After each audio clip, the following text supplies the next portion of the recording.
Heal up. Heal up.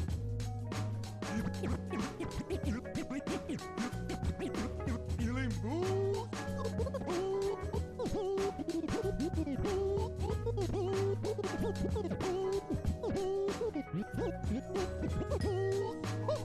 Oh, I like the sound of that. That. Ooh, I must have this track on repeat. Repeat. Oh, you hear that? You hear that? Oh, let's break it. Damn. Oh, let's break it. Damn.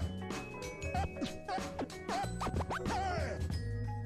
Oh, let's break it. Break it. Break it.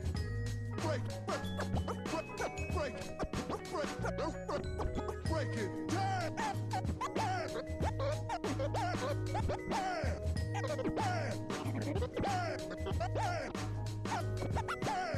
Let's drop the beat.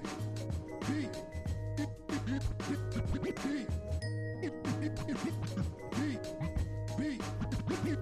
Beat. Let's get you healed up. Let's get you healed up.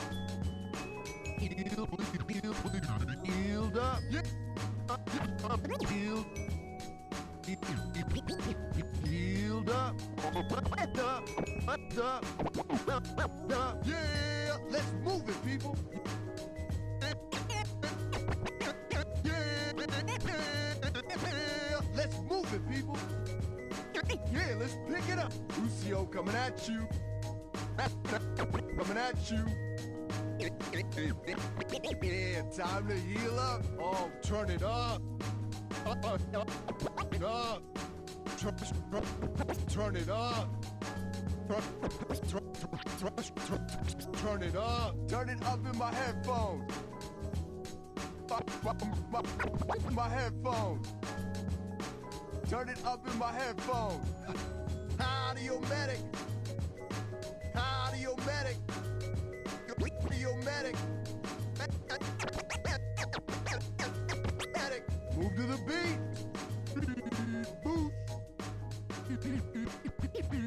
Boost.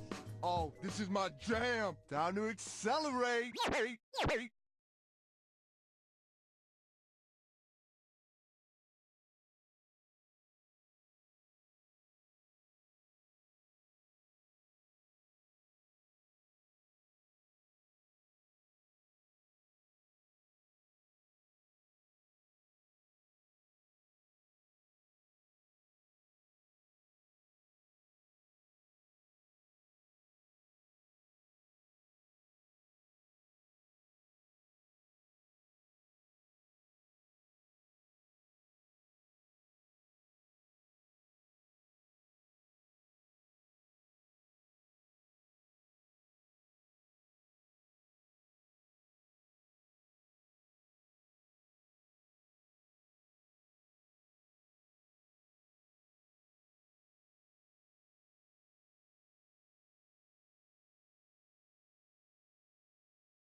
Hey, how's it going, party people? We are live with another episode of Off the Wall, powered by CGL Console Gaming League. I am your host once again, Mr. Dazzle167, and today we are flying across the pond to London town over there. We got our boy Galaxy on here. How you doing, Galaxy?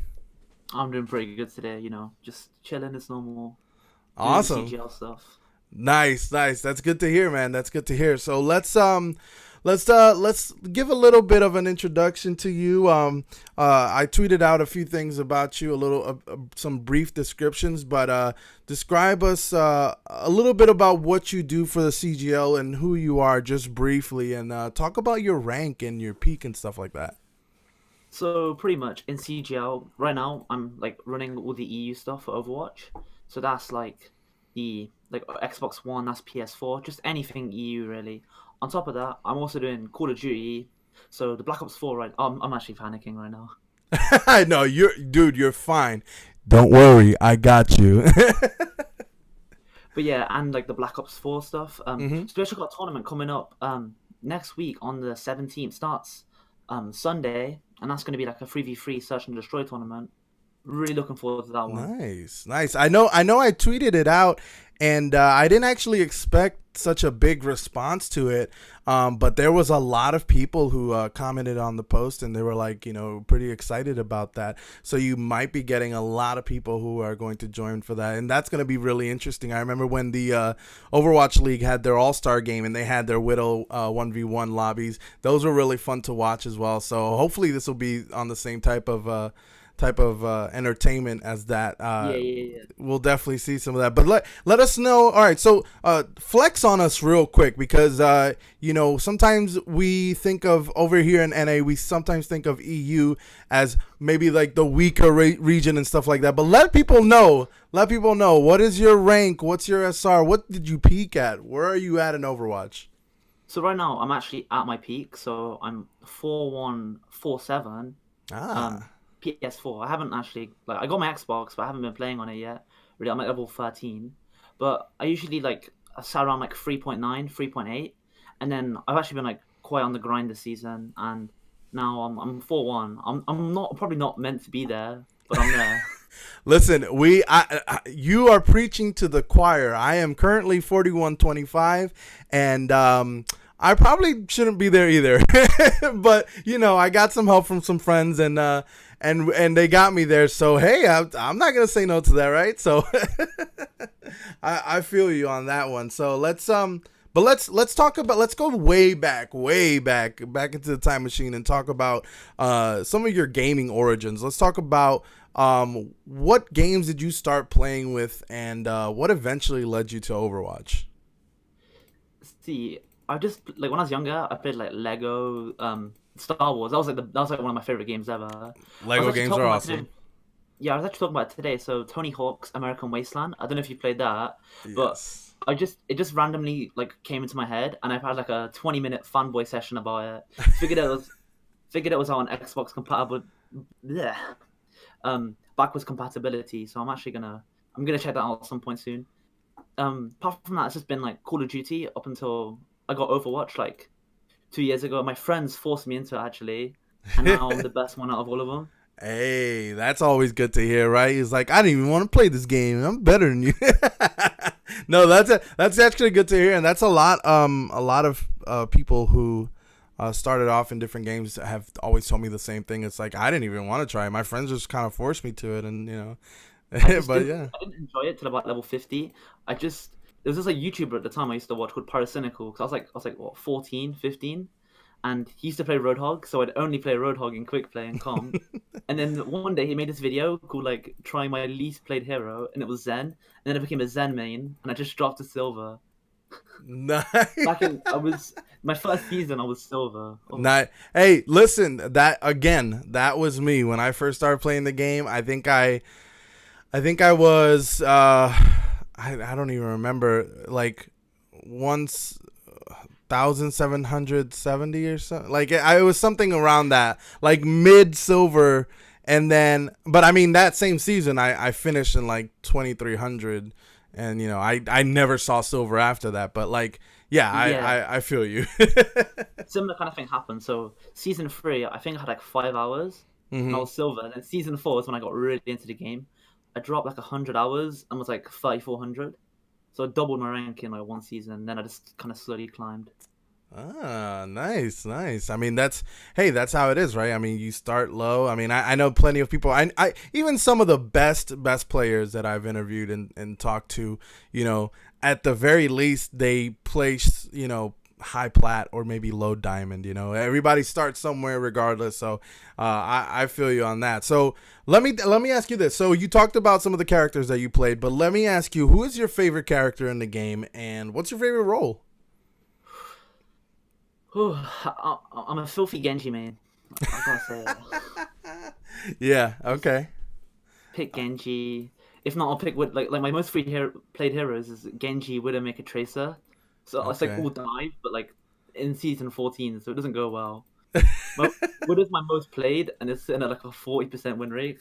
I pick it and then get into the game, and it's goats. Yeah, no, hey, I know a lot of hit scan specialists, especially a lot of widowmakers and people like that who feel the same way. They hate goats just because they want to play a hit scan, they want to play a sniper, and widowmaker's not very viable in that setting, especially with goats. But yeah, I definitely sense that pain for sure. I know a lot of people who are definitely in that same boat. So you're definitely a DPS main, and you climbed a lot. What was something that I mean, you mentioned how this is your peak right now. Yeah. What clicked for you during this season that allowed you to climb to your peak? It's pretty stupid, but I used to always change my settings. If I had a bad day, I play really bad, and I'd be like, oh, the sensitivity's not right. And then I've stuck with the sensitivity throughout see, I changed my aim assist, like, I toned it down a bit, but besides that, I haven't really, like, changed anything. And then, I guess I've been playing a bit more than normal as well, because I think I've just had more time, because, like, schools, until, like, very, very, like, the past few weeks, I've been very free from school. Okay.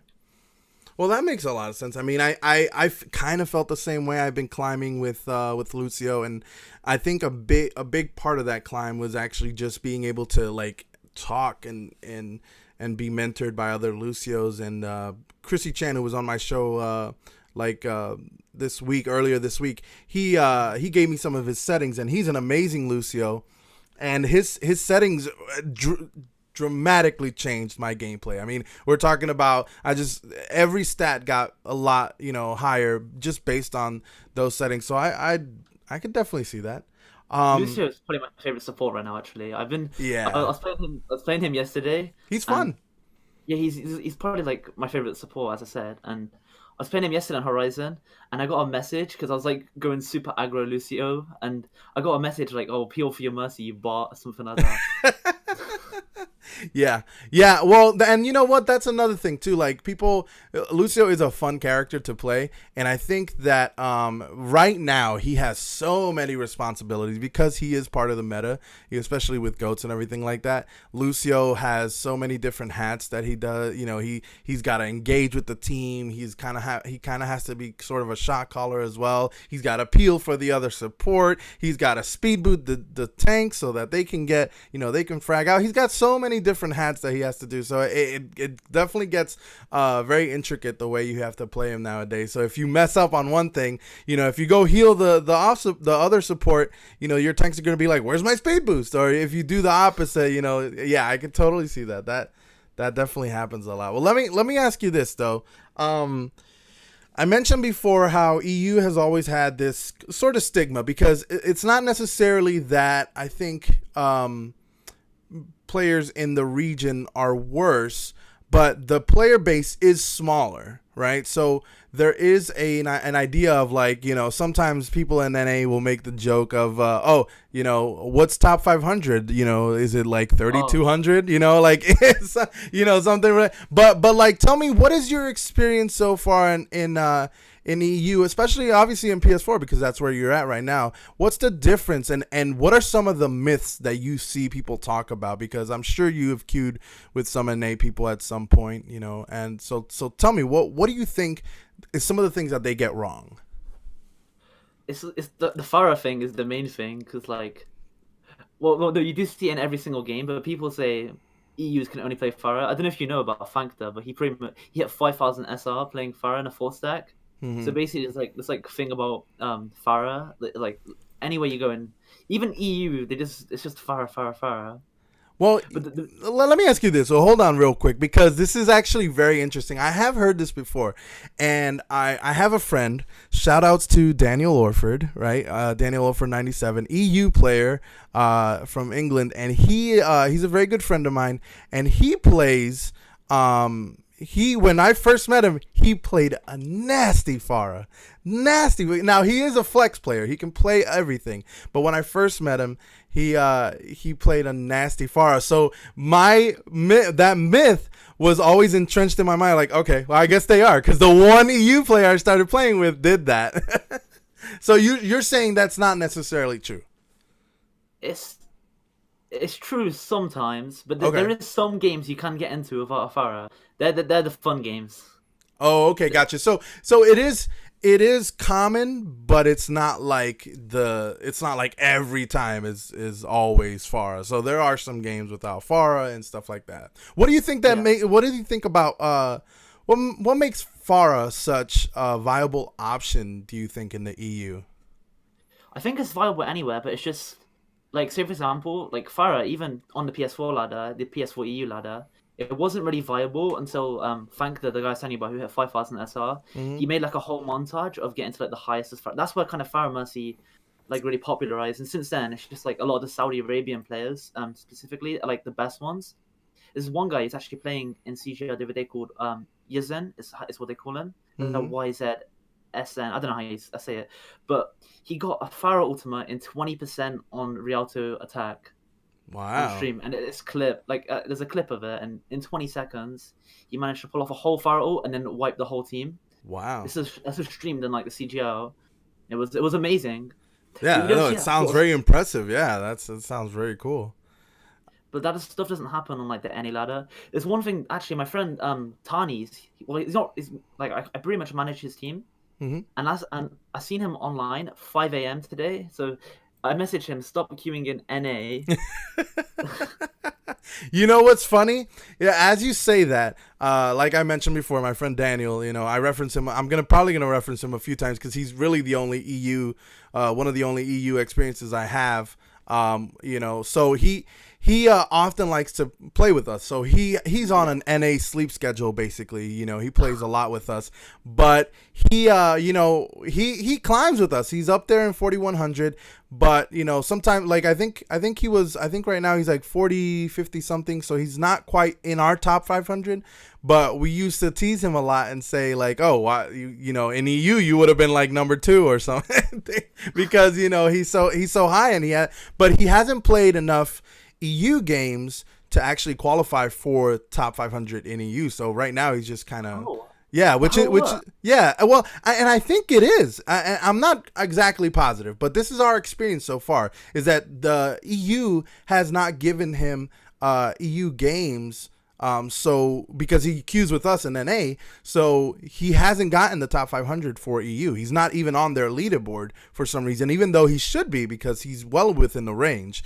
So I think that is a weird thing. And that might be how it works, but we're just assuming things at this point. But yeah, I see. I was under the impression that it was like the last. If you played like 3 or 4 games on NA, you then switch your top 500 to NA. Is the impression I was under? I'm not quite sure, but that's genuinely what I thought it was. yeah, and I mean, I'm gonna assume that it's the same for both consoles, for Xbox and PS4. So I don't know. But I don't know. Again, we're just going off based on what has happened. I think from what people have been telling me is that people who are in EU and queue in NA, they have to play 50 EU games on that server to hit top 500. And so that's what I'm seeing so far, and I don't know that to be true because obviously we haven't, Daniel Yeah. hasn't played that many games in EU yet because I'm gonna be honest, he does not like playing in EU. Sometimes he gets like low masters and he gets very tilted at some of these players, Oh, you know. yeah, like, It's like you can get like a 4-1 game and have like 3 diamonds on each team. Yeah, that is. I've queued. You know, sometimes when I duo with him, I've queued into games where we play in EU, and sometimes it scares me sometimes because I'll see like, we once went against 4 top 20s. And then we had 3 diamonds, and I'm like, whoa, what? How is this fair? They have 4 top 20s, and then I was like, oh, four top 20s in EU is like, I mean, at this point in Xbox, I think it was like 3.8 because a lot of people hadn't queued yet, hadn't placed, so it was very low. So it made sense, like as far as the numbers went, but it didn't make sense to me. I was just like, what? But you know what? We ended up winning that game, and it was fine at the end. But it definitely happens. But that's definitely something that I think is kind of weird. Now, my experience has always been that EU players will sometimes have to play in NA because of the low population on EU servers. Has that been? Xbox. Well, is that your experience on PS4? No, I don't think I've ever been thrown into it. Really? Like, I've queued in like 1 a.m. and I've still had EU games. Wow. I do think there is like a lower population on actually Xbox One EU compared to PS4 EU. Possibly, That's why like all these like I love these like beefs between all the different regions. I don't know if you remember on Twitter, but there was like all the memes where it'd be like Xbox One EU, Xbox One NA, PS1 NA, and they'd be like all bullying PS4 EU or some stupid variation of it. Yeah. It's I've definitely seen those for sure, and I definitely think, I mean, EU seems to be a lot more popular on PS4, and that's just, I mean, I'm assuming that just based purely off the numbers, because top 500 for EU on Xbox is a lot lower than PS4. I mean, see, in actually real life, I don't really know many people have an Xbox. I think that's what it is as well. Yeah. A lot of people that I know have PlayStations. It was kind of like, I don't know what it was. Like before, it was the 360, and then when the PS4 came out, everyone just hopped on that. And looks like Sony put it on sale somewhere in Europe, and now all of a sudden, everybody has a PS4. It's even I was on the 360, and then I was like, oh, the PS4. Yeah. Well, I mean, hey, I guess if that's the trend, I mean, I that's something weird. I'd never actually noticed that, to be fair. Obviously, I didn't really know much about the PS4 scene, especially in EU. So this is definitely an enlightening conversation for sure. So let's drift a little bit to a different topic now. So I want to talk about your organization because I had on the show one of the CGL owners, Nips, who you know as well, and he was talking about you have one of the organizations to watch. Tell us all about how you got into organizing.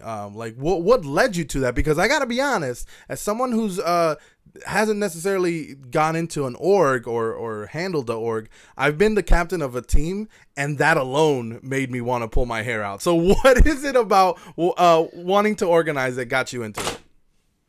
Well, actually, like with my org particularly, apart from. So I'm the manager of the PS4 Grandmaster team. Well, there's actually 2 now. So I'm actually managing 2 teams. It sometimes does get a little bit confusing. I'm sure it does.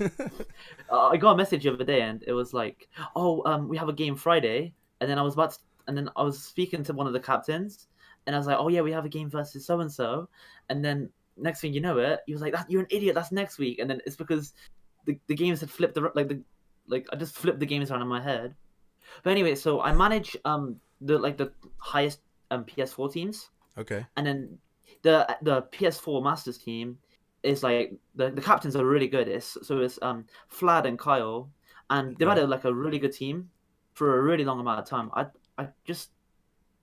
can't even remember when they started the team, to be honest, because I remember before I was doing CGL, I was running Comet Esports, and they played in our very first league, which was like June, July. So we're talking quite far back, and the name has changed a few times, but it's had the same core of players, and that's what like really attracted me to that team particularly. Because number one, they're definitely the best Masters team. They're like borderline. They're like 20, 30 SR of GM, so they're the highest in their tier. But also like they've built that team synergy, and then I'm also friends with some of them beforehand, so it was quite nice to get them in the org. Like out of any of the teams in tier 4 for CGL, I got the one that I wanted in the org. Wow, that's pretty cool. For Xbox One, kind of like a similar thing. So obviously, like the aim is to have the best teams, and Yeah. I picked which I think is the two best teams on Xbox One EU. So number one is it was called Smile Esports before, or Okay. they had a few different names, but like really good roster, and it was like pretty much the scariest roster to face because at the time like the only thing going on was the EOX. I'm not sure if you know what that is. It's the No, European no. Overwatch Xbox community. That's a mouthful. And Wow. Okay. pretty much they were like the most fair team there. I think they didn't win. I wasn't really focused too much on the EOX. Like it's a good org, but obviously there's no prize money, and I wasn't really too invested into it myself because I didn't have my Xbox at the time, so I Sure. wasn't really. And then the second one was Bobcats. That was the initial name. Once again, another really well run team. Paul Crayon runs it. My lips are getting a bit Okay. dry. Sorry, You're good. You're good. I'm just I'm just stirring all over the place. You're fine. He's also a great captain, and he was the first guy I contacted again for Xbox One Masters, and I got him. That was like pretty much the teams that I wanted. I didn't really Okay. want to go to NA quite yet because I just don't know enough about this. I haven't researched it to the level that I feel like I'd be able to make a good guess on what team I'd want to have in my org, etc. Sure. Sure. Wow. Well, I mean, hey, that makes a lot of sense. And I feel so from what I can tell, I felt like part of why you got into creating an org or being part of an org was just a void. Like you filled a void. You saw an opportunity and you went for it and Yeah, you were able to get some of the top players. I mean, if I guess if I also had access to some of the best players in the region, I guess I would be I'd be remiss to not do it. So I could totally see that happening. So let's talk about your org. How did you come to the name of the org, which I believe is Outplay, right? Outplay yeah, Esports. yeah. So Okay, what's I the actually origin of it? I really do love the story. So I would say it's around July, August time. So this is when I was running Comet Esports, it was a league kind of org, so kind of similar to CGL. So then there was this team called Outplay Esports, and I was the manager, and I love that team. Some of them are in the Discord. These guys they're all onto PC now, so that's kind of where we got the name from. So we I paid for the graphics, all that stuff, and then when they disbanded, I kind of seen an opportunity to use those graphics. Obviously, since I had paid for them, and I just think they're amazing. Like I love the logo. It's so good. It Like is a the very branding with the well map. made logo, and it looks really cool. And I think it's one of the best logos of the CGL. I think it's a really well made one, and it's fun to look at. It honestly is because it's just a big brain. It's a big brain. Yeah, you can't beat that. I love the color scheme, pink for it. Pink is like amazing. No, Don't know what yeah, it is. absolutely. So then, what do you think? What do you think sets aside your org from other orgs? What do you think that you know, what are some of the things about your org that people should look out for and why they should join and stuff like that? I think number one is the experience. So me and Jaunty EK, I like the current owners of the org. There is people in mind. Someone's watching it right now. You know who you are. But like we've all got like pretty good experience. Obviously, I've been around the scene for a long time. I've managed teams. I've done all that stuff, and I don't have like the best knowledge, but have a better knowledge than most people, I'd say. Like not to like a kind of like an egotistical sort of way, but I see a lot of orgs, and I just think, I can do better, or I can at least do it differently. Yeah, I can see that. I'm just sort of like kind of like go big or go home. Like if like all the graphics, apart from the logo, I make myself. If I couldn't make any, like obviously they're not the best graphics, but in terms of like the console esports scene for Overwatch, I don't really see much better. So I do actually really pride myself on the graphics, even though I don't even like my own designs. But then if I put them next to another design, I'll go, that's good. Yeah, I think they are. I think it's a great logo, and I think that's a good way of seeing it.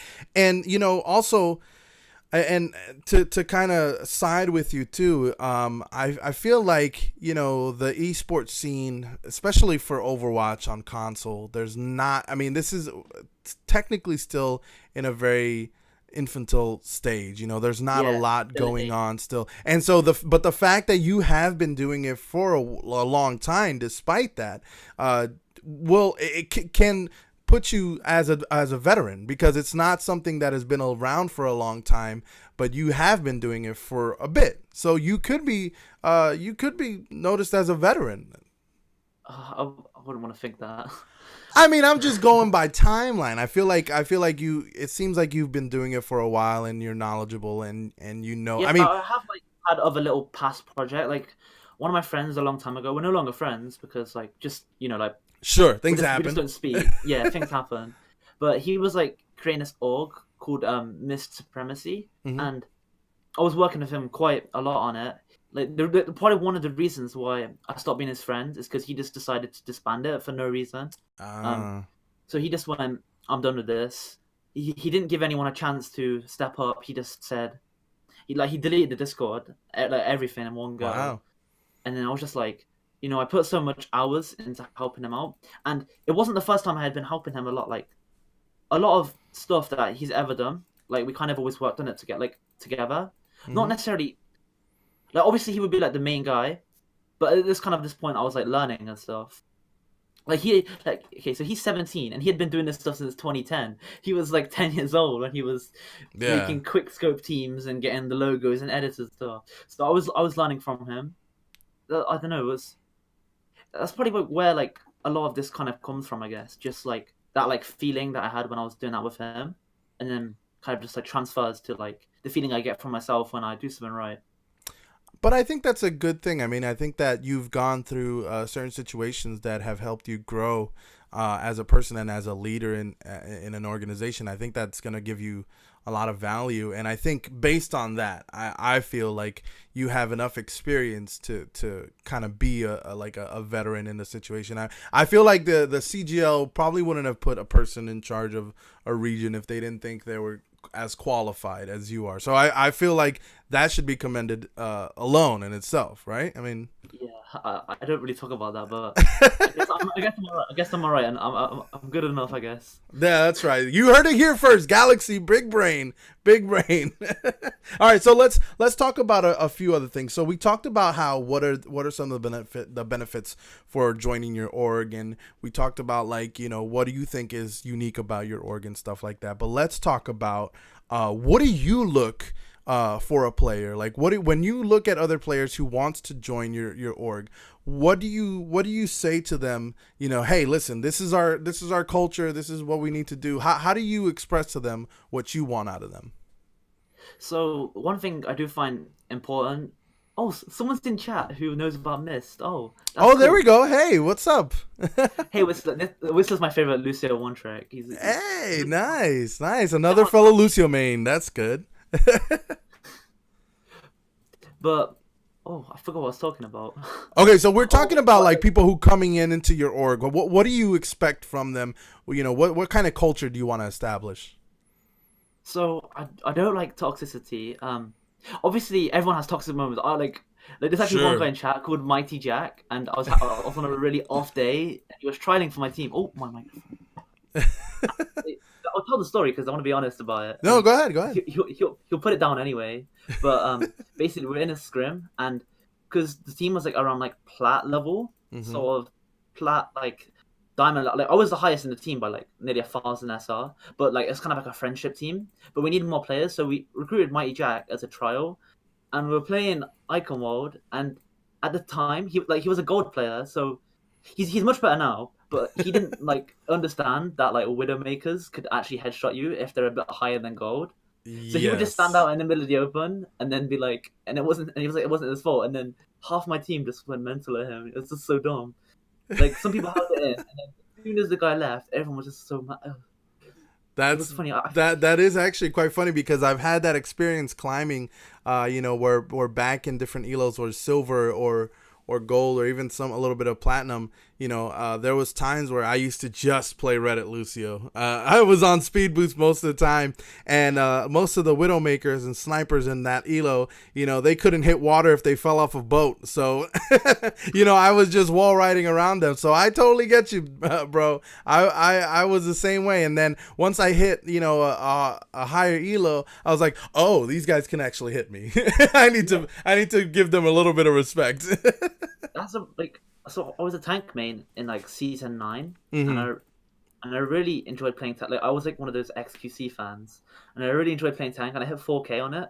But then I was feeding so much because I just wouldn't expect people to like hit those shots. Like they thread the needle when you get that high, oh, I don't know.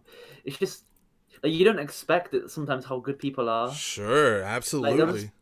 they'll hit this shot, and you'll just be like, "What?" It makes you angry. Yeah, Why and can't my sometimes teammates hit that shot? and sometimes they feel that way too. So like I've been in games with Widowmakers where they hit the shot and they themselves are like, "Oh, what I hit that?" Like because they themselves, they tried it and just went for it and it worked out. So, I could totally see that. Yeah, absolutely. Yeah, I forgot what topic we're on again. Oh, okay. So I was talking to you about Oh, how okay, like I got it. the Look, org, like people joining yeah, in. Yeah. yeah. Okay, I need to highlight. There we go. I see it. Number six. Yeah. So being not toxic, like in general. Oh Mighty Jack already talking smack. I see how the no, EU is. no. This is no. It's actually like a representation of what I used to be like. I'll be like, I Okay. just got 2 picks and I died, and you guys can't do anything else. What more am I meant to do? Listen, you sound like my friend Daniel, okay? He says the same things and he and he is the same way. He's like, "I killed stuff. Why aren't we pushing?" I totally understand that. I like the sound of this Daniel guy. Daniel is very cool. I feel like you guys would probably get along for sure. But so okay, obviously toxicity is one of the things, right? So you obviously there's going to be some, but Yeah, I'm assuming you guys try to rein it in. yeah. We did have to kick a few players from one of our teams because like there was lots of like stuff going on. I don't I can't talk about it because it Sure. involves the captain's personal life. Sure. But pretty much like I just can't let it happen. I'd rather like just no matter how good they are, if they're ruining the team environment, it's gonna ruin the team, and there won't even be a team. So you're better off settling for not worse players, but different Yeah. players who actually have a positive mindset. Because more than often you'll find that positivity will like help you win a game a lot more than really good toxic players. Absolutely, I absolutely agree with that. I mean, I that can be even said in any situation, in ranked and in scrims and anything. I mean, I know there's plenty of times where my team has scrimmed before, and we've been in situations where we're losing, and I just keep telling everybody, it's like, listen, we're just not focusing, we're just not doing this. We have to get a little bit better, but I always try to put a positive spin on it, and I think that helps a lot more than just just being toxic and just staying in the negative, because I feel like there's no real push that comes from that. I think people tend to forget that. So Yeah, yeah, absolutely. if like and half the time it's gonna annoy the other player. Like I hadn't been on, so today I actually had a scrim, and I left after the first match because I was like I hadn't played for a week, so my internet has been a little bit buggy this week, and I Gotcha. got on playing. I was like forced onto Widow, and I hadn't played for a week, and I had like 2 games on before, and then like midway through the game, he just went, DPS are doing nothing, blah blah blah, and I just left a voice, finished the game, and I Hmm. was like, I'm out for the day, because Yeah. And it happens. I mean, ranked is this type of situation where and what is the scrims though? Just the well, scrims. but that's what I mean. Like ranked scrims, either situation. When people get frustrated, it doesn't matter what you know, how well or how much the individual performance was, because at the end of the day, a loss is a loss, right? So I mean, if people are going to get frustrated from a loss, and you just, you know, as a leader, sometimes you have to just remind your players that regardless of the loss, you know, you just have to regroup and go again, right? Like it's not about if you just focus on individual stuff, you're not going to grow as a team. Exactly. And that's a good thing to focus on. Yeah. That I had this, like, I've always had this rule myself: never play for the org that you run. So I'm not actually in my own org at all. I play for Vindication EU. Actually, the other owner of Outplay is also part of and it runs Vindication.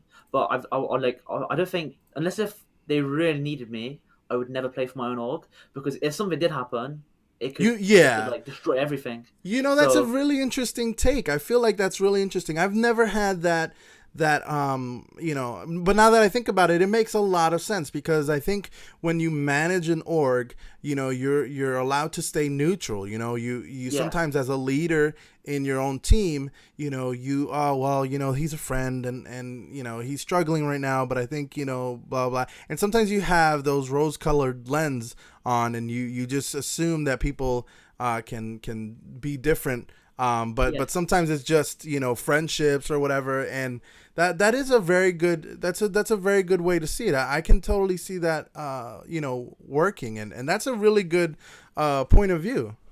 Yeah, it's just a rule I've had for quite. I can't think back to when I had it, but I probably around the time when my first kind of attempt at an org was this one called Purple Hornets. When Hornet Esports, Whistler was also part of that. That's the Reddit Lucio was on about, and in the end, it got destroyed because I was getting tilted. We were all getting tilted in scrims, and then the other teams kind of left because our best team, which was the team I was playing for, not to say I'm the reason why I was the best. I was no good. I was a feeder, but like then, because obviously the main reason you want to join an org is because either you're the best, or there's someone above you who is the best. Gotcha. And you want to like make your way to that, and you can't really. I don't know what the wording is actually. Oh. So just don't play in your own orgs. Yeah, and you know, I think that, like you were saying, I think that does. And now that I'm thinking about it, because you actually got me thinking about it, right? It makes total sense. It's almost like a no-brainer, to be honest. You know, I've always felt like. I always felt like as soon as you hear it, like you're like, what? Yeah, as soon as exactly, because I never thought about it that way, and now that I think about it, wow, you're right. I feel like you lose a lot of your respect as well. Like you kind of meant to have like a level of respect. Not always. Not say every single person is going to respect you, but they'll respect certain things about you. Like, say for example, like what you're doing, like for the org, even if you're not doing anything for them at the time. Say for example, if you're doing like really good, like good graphics, and you're giving them good you're representing them really well. You don't want to. I don't know. You just want to mess. You just want to mess with it, like playing with fire. Yeah, you have changed my mind. You have made me see things in a different light. Absolutely. I think now that I think about it, it makes total sense. I have always done the opposite, and I don't think I've done it the opposite because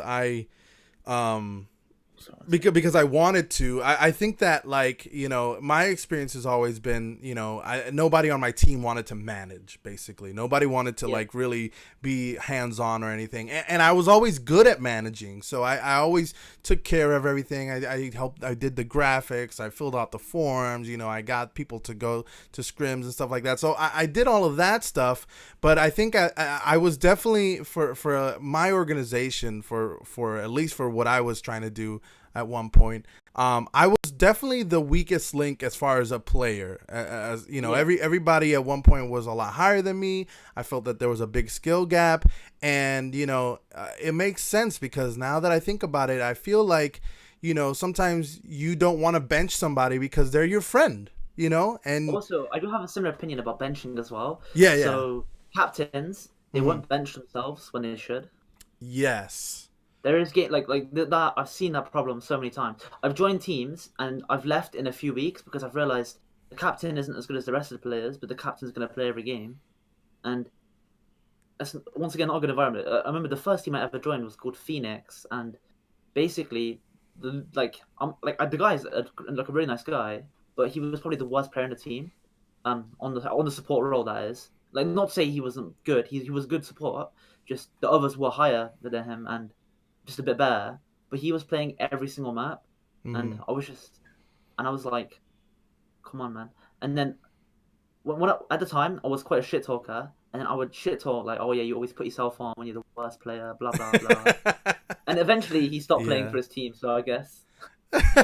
Well, it's funny too, because I think that last season my team played in the Masters division, and we halfway through the season, I noticed that I definitely felt like the weakest link, and there was times that I became a liability just mechanically, and because of that, I had to take a hard look at myself, and I was like, well, there's gonna be times where I'm gonna have to bench myself, right? Because I felt like that is, and it took a lot for me personally to do that, because I had to come to the realization. Admitting that you're not the best player, like you're meant to be like the person who's in charge. Yeah. But like usually the person who's in charge is the best. So you're kind of admitting against that, I guess. Yeah, exactly. And so, it was sort of I had to take myself down a peg, but I feel where you're coming from. I definitely do.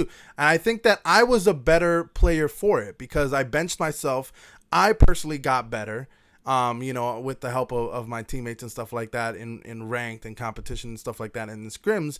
And eventually I came back, and I think I did better as a player. So I think that is a good way to see it. Absolutely. Yeah, for sure. So let me ask you this. There's a lot of things that happen as an org leader that people may not be aware of. What are some of the stuff that you struggle with that a lot of people don't see? And maybe you should want players to know that, hey, listen, sometimes when you say, hey, this is unfair, or this is happening and this stuff, you should probably take into account some of the problems that I'm facing. So what do you think players should know about people in orgs that, so that they can understand better some of the difficulties that you go through? I think sometimes people need to understand you can't give 100% attention to one place at all time. So like the teams I manage, it's genuinely sometimes is a little bit like mentally draining, because you're like, people expect a certain level, and say for example, if I tell them the wrong thing, then they'll get upset at me for it. But it's like, especially in my scenario where I'm also like running CGL, like I'm one of the owners of CGL, as like most people know, and we're like running all the EU stuff, all that, and then like obviously I'm working on the COD tournament right now, trying to get as many sign-ups. It's actually a lot harder than you'd think. Like, sure. It isn't just post it in CGL and you magically get sign-ups. You gotta be talking to a lot of people. My Twitter DMs right now is just grossly filled with Call of Duty players, and I don't even play Call of Duty. Like, yeah, like I have the game, but I don't enjoy it, and I'm just talking to so many players, and they have so many questions, and it's like, and sometimes they don't even word it right. It'll be like, do I need to bring my own team, or have you got a team? But I'm like, but then my message is like, hey, my org is running a tournament. Do you want to enter your team? Yeah, for sure. I mean, let's be honest here. There's a lot of people out there who have difficulty understanding things. So I could totally see that happening. But yeah, it definitely is something that people should know about. Is that one of the things? Is that like basically, you have a lot going on, and people should just understand that there's a lot behind the scenes that happens that maybe you don't get back to people. It's like, if I don't get a graphic, then straight away it's like, oh, yeah. Because graphic, like I'll sit there and I'll work on a graphic for 2 hours. It won't be like that Widowmaker one that you can see in the DMs. And you retweet, if anyone wants to look at it. He retweeted it. That isn't even the fun. Okay, I messed up really badly. I sent the wrong file to Twitter. So there's 2 promotional files, and that was the draft, and then we edited it a little bit to make it more outplay-y. Yeah. But I mean, I sat there for like 2 hours working on a graphic, Like Sure. just one, and it's not even.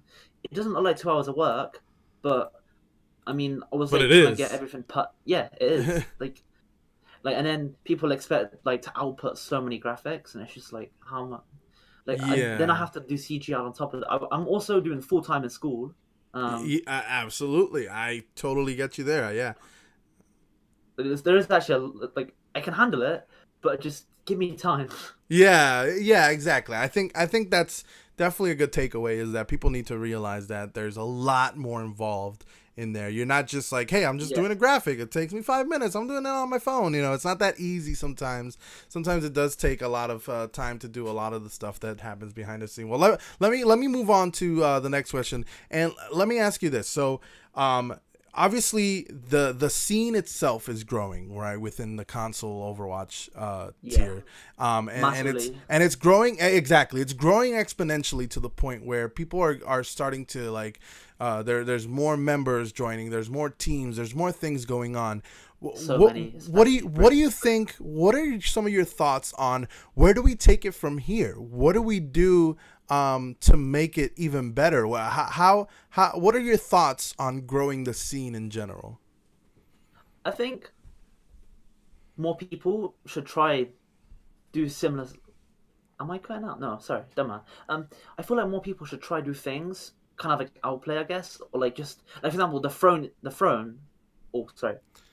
Yes. Um, the throne is a great example of it. Like, Jake Nips, whatever you want to call him, he put it all together, and Mm-hmm. it's got quite a lot of teams, and it's all represented under one brand. The graphics are beautiful. Like, I actually love the logo. Mm-hmm. I'm gonna give my friend a plug here. So I need to get his Twitter. I always forget his Twitter. It's something along the lines of Unloaded GFX because it's Okay. different. His name is Aiden, but his graphics are honestly like next level. I love this guy to bits. Like he's always helped me. Unloaded GFX. If you Okay. like, and he made the throne logo. And honestly, if you guys have teams or anything, you should go to this guy. I put it in the chat. Oh, there Unloaded we go. GFX. Perfect. Perfect. Like people should try do stuff like try get these teams and try actually just have like some presentable. I feel like a lot of teams just like someone will put their like they get like say for example if they have a team and it was called like I don't know like Tiger Esports. Okay, they would get a picture, okay, of a tiger, Mm-hmm. drop it in on paint, like roughly cut out the edges, Yeah. put some go on the font, put on a little font, and then they'll call it a team logo. And I just don't think you can even present yourself like that. Like Yeah. like Yeah. one like logo that he did that I really like is the Panthera logo. That's like my friend C Jones's Yeah. team. That He one's did really cool. That was a really cool logo. there. I have to admit there are some like that Darkness Esports one. I'm seeing like I'm looking at it right now. I'm not a fan of that, Mm-hmm. but most of the time I'm a fan of like almost all of his designs. Yeah. The throne one honestly is my favorite design that he's ever done. I love the throne logo. It's so simple, yet it looks so good.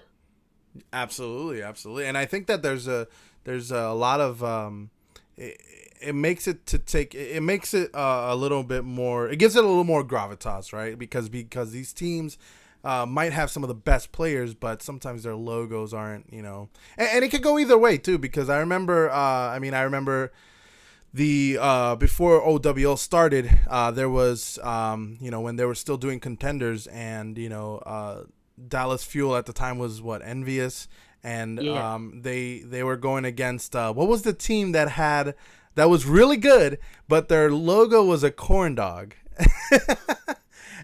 I've You never heard remember of that. this? Okay, I've so never, I've so never heard of that. yeah, so they there was a team that went through contenders that was just a group of players that got together and they won division and they did really well, and their logo was a corn dog, and Oh no, I do like those ones where they purposefully have a bad logo and yeah, yeah, like a corn dog. But I mean, like sure, these people will like take themselves seriously and have like a terrible logo, stuff like that. I just think people yeah, need to like try their best to try get like save up your money and pay a designer. People expect free graphics like it's nothing, but mm-hmm, what people don't realize is for a designer, graphics is actually a job. And say for example, like Aiden, you like because we're friends, he'll do me free stuff. But people, they ask me if I know a designer, I'll send it to him, and they'll be asking for like Free. 10 banners. Yeah. For like free, or they'll be like $10 for like 10 banners. Yeah. And I'm like, he's gonna sit there for a few hours. He's so like It's not for example, worth he's got- it. It's not worth it. Yeah. It's not even minimum wage. No, it's yeah. You're absolutely right. I mean, I've done graphics. I'm not the great. I'm not a great graphic designer. Yeah. I'm definitely an amateur one. But I'm not good even enough to get paid. But yeah, exactly. I'm the same way. I'm not good enough to get paid. But when I work on something, I put a lot of work into it. So you know, I don't. I mean, and when I do it for somebody, for a friend or somebody, I'm doing it for just so that I can get it done and helping somebody out. But there is a lot of work that goes into it, and people should definitely recognize it and not just assume, why hasn't he done the graphics yet? Because it's not a magic wand. the worst one is when like people will approach an actual designer and try to get free work. I don't like that. No, I completely agree. That's definitely not a good way to do business. If you have a designer who's your friend, ask him. That's it. Yeah. I mean, and obviously they're gonna do it based on your friendship, right? They're gonna do it because they feel like you're a good friend and you're in need and stuff like that. So that makes total sense. Well, listen, I appreciate everything so far, man. The talk show has been great. You have been a great guest. I know you were a little nervous before we started, but honestly, I think it flowed really well, and I think you did amazingly. And I actually have learned quite a lot from this conversation. There was definitely a lot of insight, and that I noticed, and a lot of enlightening on my part. So I definitely thank you for that. Do you have anything that you want to plug? Is there any Twitches or Twitter or people you want to shout out to? Okay, I have like one or two. Well, I don't know how many yet. I'll just go through it. Okay. So number one is at console gaming LG org. That's like my main thing. Number two, esports outplay. Especially right now, we're like the Widowmaker tournament, as we said before. Yes. Like, check that out. Like, it's gonna be fun. There is some prizes. We haven't announced them yet because we're still speaking with sponsors and stuff. We already have guaranteed prizes, but we're trying to get it more because sure, absolutely. The more the merrier. The COD tournament, and I got two things I really want to say. Okay, so number one is on Sunday on the breakdown, 6 p.m. EST. We're going to be announcing the CGR prize pool. Ooh, that is. Stay tuned. Yeah, you got to watch that. You got to look out for that's important. Yes, absolutely. I think everybody's gonna be really excited about that for sure. Also, it's like the breakdown regular episode, so they'll be like going over the season so far. But the main thing is the prize pool. Absolutely. And number two is the COD tournament. If you're a COD player, check out the tournament. If you know any COD players, check out the tournament. It's like $75 each. So each console, so it's $25 each because it's free versus free. Yeah. It's not too bad. It's just kind of like trying to dip our toes in the water. And also, we do have some Apex stuff coming up soon. I'm looking forward to announcing that. Well, hey, speaking of Call of Duty, like you said, it's about 75 per team, right? So there's 3 players per team, and it's 25 each. So listen, if you got the skills to pay the bills, then pay the bill, right? I mean, you should definitely get in there. It's free to enter as well. Yeah, I love it, man, but this one is exactly. So I think that's definitely a good tournament to definitely check out. I'm excited. I'm personally excited about the Apex stuff. I've been hearing a lot of stuff, and I love the game. I think it's awesome, and I'm looking forward to seeing what CGL does with that as well. So definitely, guys, if you get a chance to check out the breakdown, that's going to be happening soon on Sunday. You said Sunday, 6 p.m. 6 p.m. There you go. So check that out. The Widow tournament that you guys have, that's going to be incredible. I retweeted it, and I didn't think I was going to get that many. I mean, I knew that I had a few people who were interested, but man, did it blow up in my comments. My phone is still buzzing. It's still buzzing. I'm charging it, and it's still buzzing. I haven't seen this. Yes, it's I retweeted one of your posts, and I think that it's gotten like so many comments. I mean, it's got to be up to like it's got to be like up 50 comments or something. I'm looking now. There is quite a lot of comments. Yeah, and so it's blowing up quite a bit. People are tagging their Widowmaker friends, and they're like, "You should do this, and you should do that, you should do this." So it's definitely quite a lot of people interested in it. So I'm definitely looking forward to that.